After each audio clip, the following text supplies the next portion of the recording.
Hi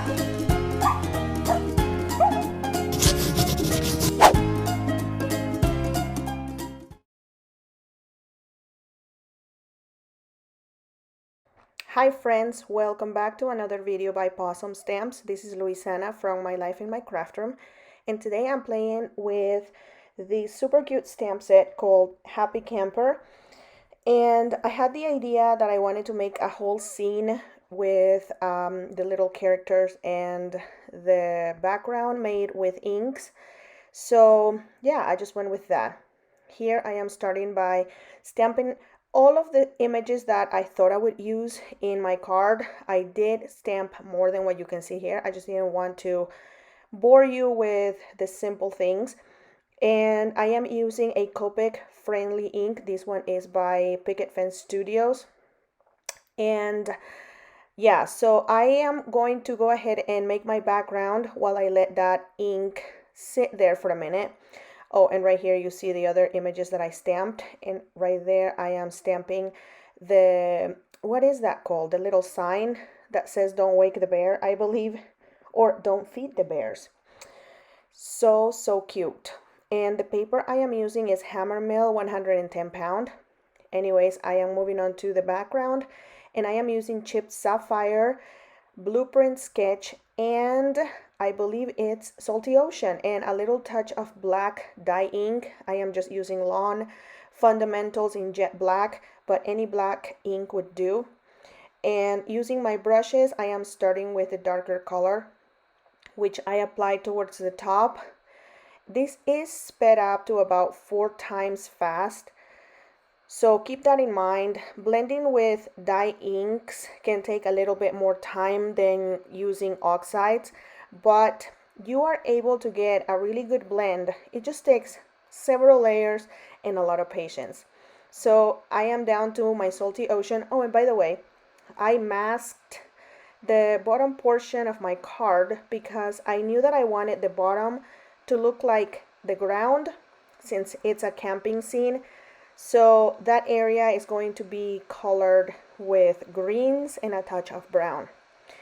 This is my second layer, and I am down to Salty Ocean again. And after this, I am going to apply just a touch of that black ink, which is going to make my night sky look that much more vibrant.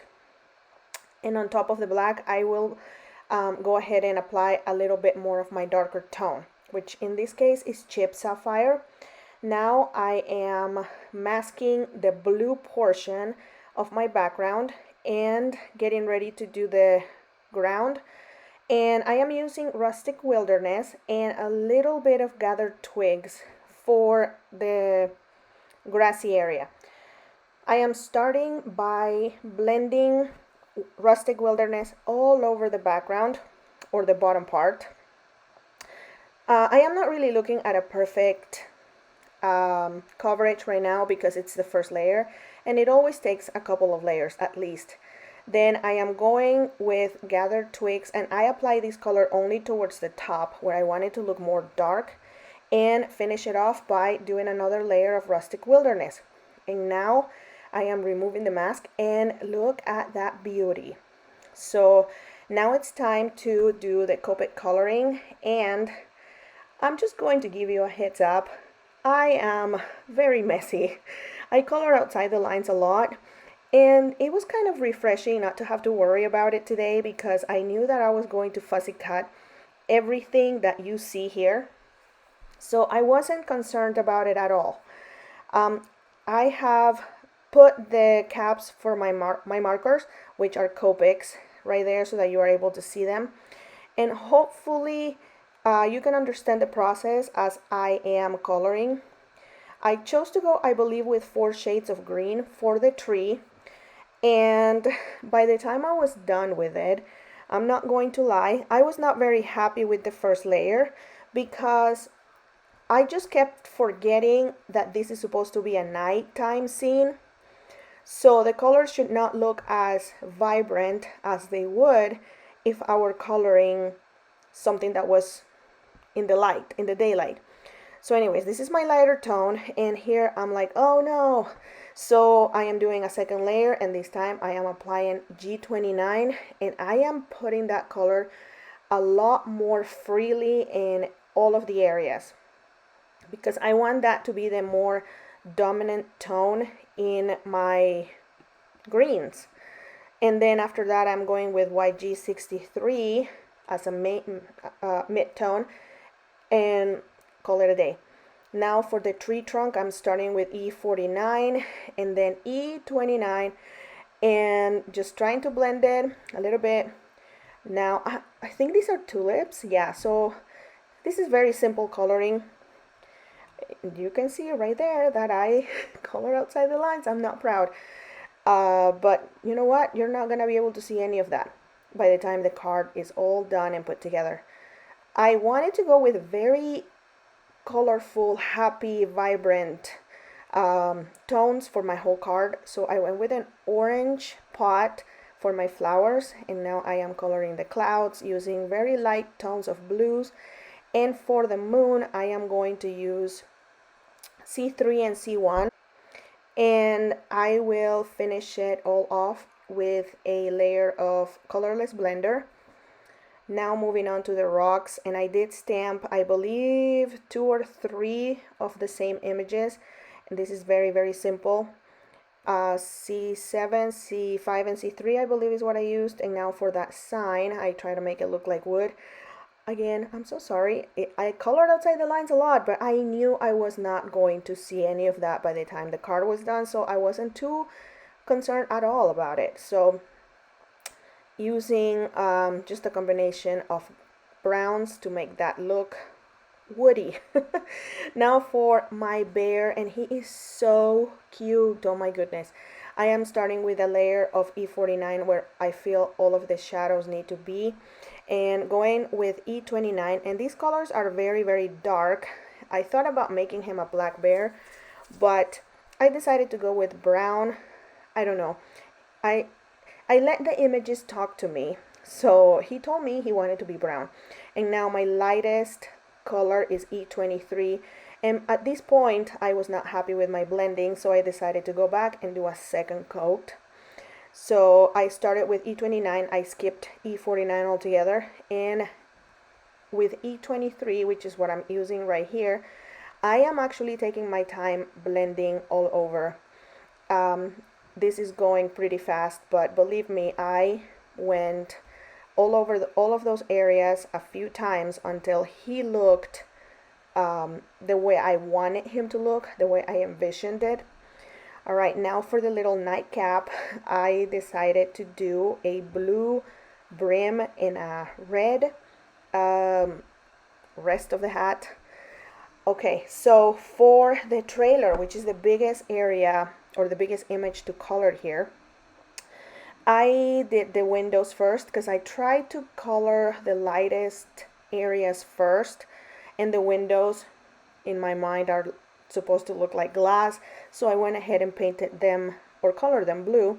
And then I went with a combination of yellow and cream and purple, I believe, and I just tried to make the trailer as colorful as possible.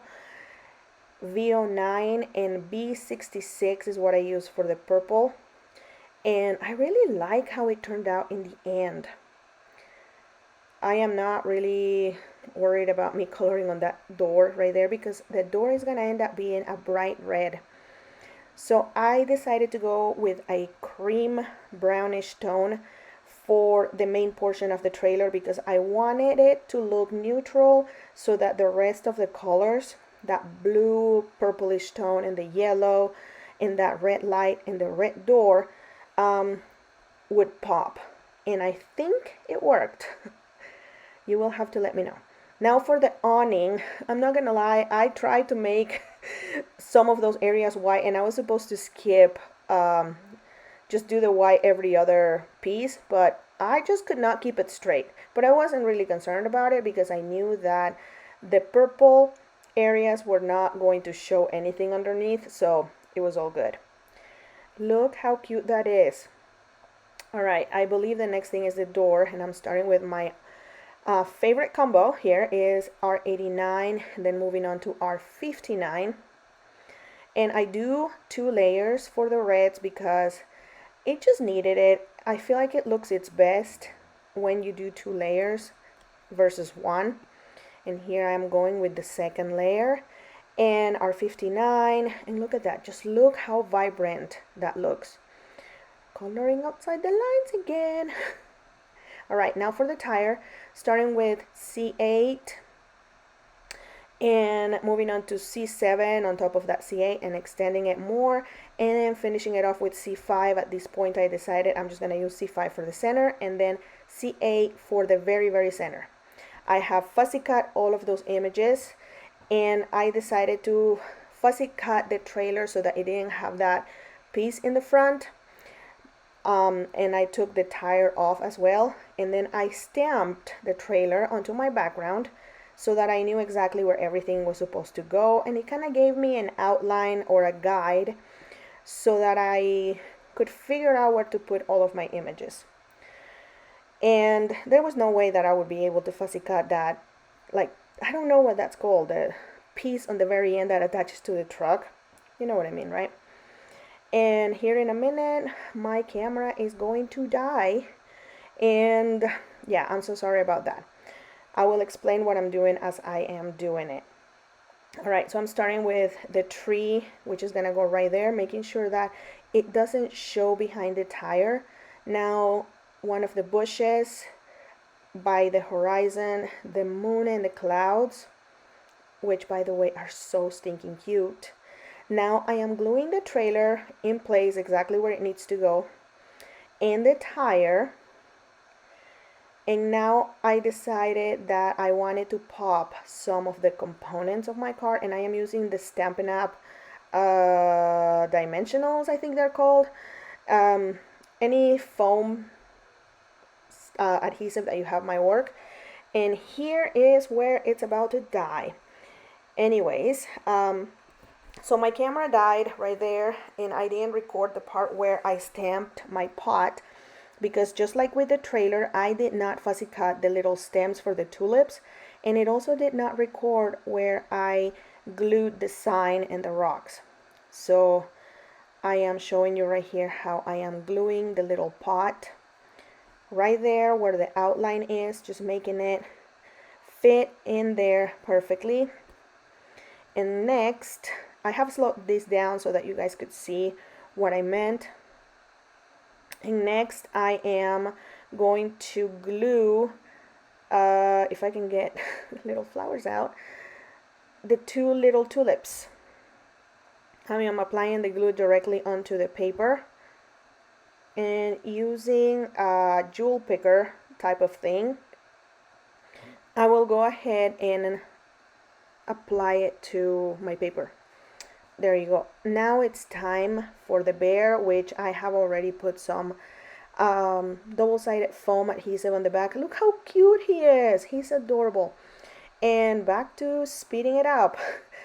I put him right there by the front door of the trailer, and now his sleeping cap is on him. And I felt like it needed more rocks here and there so that the pots didn't look so lonely.